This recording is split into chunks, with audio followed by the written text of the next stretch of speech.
মৌলিক অধিকার কাকে বলে? যেই অধিকার রাষ্ট্র স্বীকার করে। যদি রাষ্ট্র সেটা দিতে না পারে তাহলে আমরা বলবো ঠিক আছে, তোমাকে আমি 2 বেলা খাবার দিতে পারবো না, কিন্তু 1 বেলা দেবো। আমি তোমাকে 1 বেলাও খাবার দিতে পারবো না, কিন্তু আধা বেলা দেবো। তাও যদি দিতে না পারি তাহলে আবার বলি ওই রাষ্ট্রের আমার দরকার নেই। আমরা ভোট মানে কোন রকমের ভাই কটা সিট দেবে এই আলোচনা করছি না। আমাদের আলোচনার বিষয় হচ্ছে নতুন বাংলাদেশ গড়তে চান, যে সেই নতুন বাংলাদেশ কোন পথে গড়বেন, কিভাবে করতে পারেন, তার মডেল চাই। আপনারা মডেল দেন অথবা আমরা দিন, অথবা যে কেউ দিক, তার ভিত্তিতে আমরা যেন অগ্রসর হতে পারি।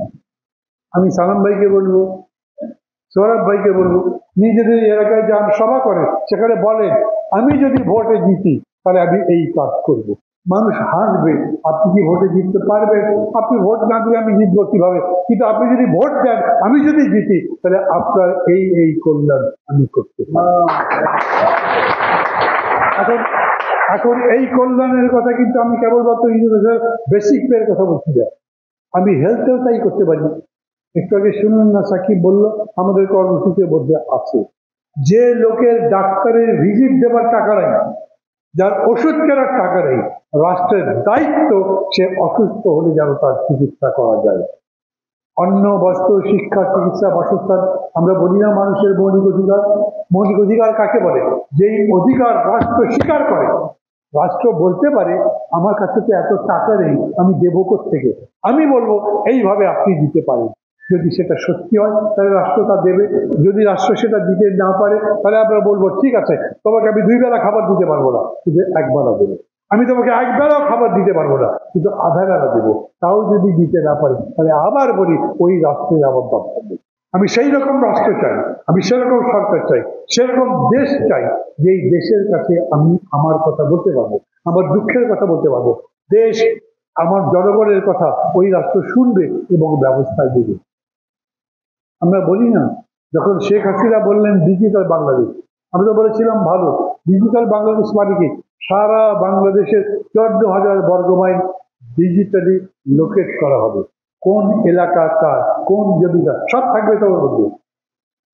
মামলা হতে পারবে তারপরে? ধরেন একটা সরকার 3 বছর ধরে পরিশ্রম করে সারা দেশের ম্যাপ তৈরি করবে। সেই ম্যাপের মধ্যে আছে আপনি যে এলাকায় বাস করেন সেই এলাকার জায়গা জমি কার কতখানি আছে। করতে পারবে না?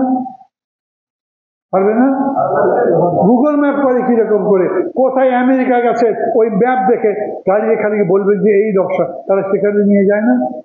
আমেরিকা কেন, বাংলাদেশে দিচ্ছে না, ঢাকায় দিচ্ছে না?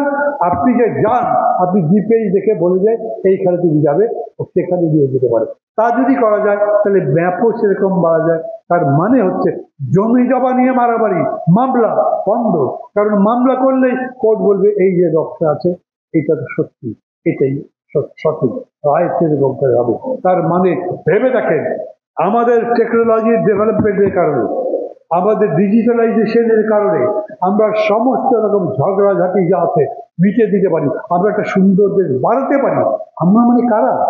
যারা বানাতে চায়। আর যদি আমরা তারা ক্ষমতায় গেছি, যাদের ধান্দা হচ্ছে আগে নিজেরা মাল বানাবো, তারপরে অন্যদের কথা ভাববো, আমি এই পথে যাব না। অতএব জনগণের কাছে আমাদের একটাই বক্তব্য, সেই লোককে ভোট দেন, সেই দলকে ভোট দেন যেই দলকে আপনি বিশ্বাস করতে পারেন যে এরা আপনার বন্ধু। না হলে ওই মার্কার ভোটে শেষ করবেন।